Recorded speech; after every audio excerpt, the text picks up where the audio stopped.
Welcome back to Dynamics 365 Universe, your go-to space for mastering Dynamics 365, one concept at a time. In today's video, we're diving into a very practical topic. What are the different types of projects in the real world when working with Dynamics 365?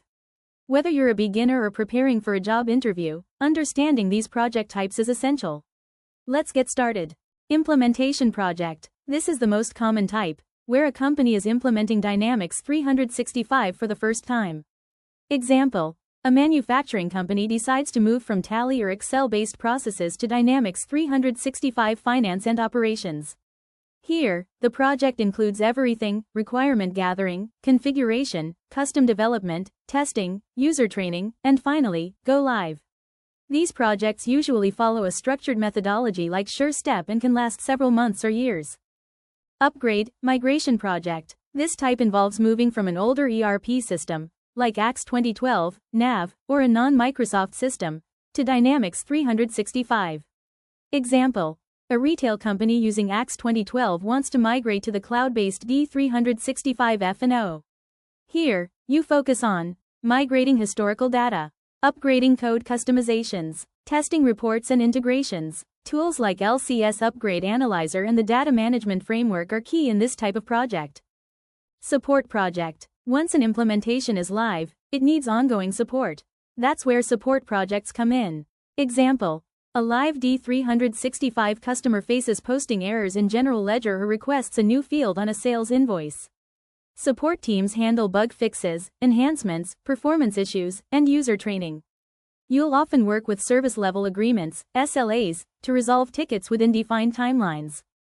Rollout project. This is a special type of project where Dynamics 365 is already implemented in one country or business unit, and now it needs to be extended to others. Example: a global logistics company has D365 live in the US and now wants to roll it out to its India and UK branches. Here, you reuse core configurations but add local tax rules, currencies, and compliance requirements.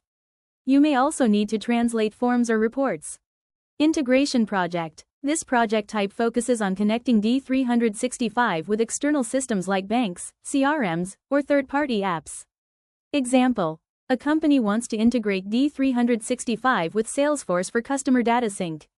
You'll use tools like Power Automate, Azure Logic Apps, custom APIs. Integration projects are usually technical and require careful planning for real-time versus batch sync.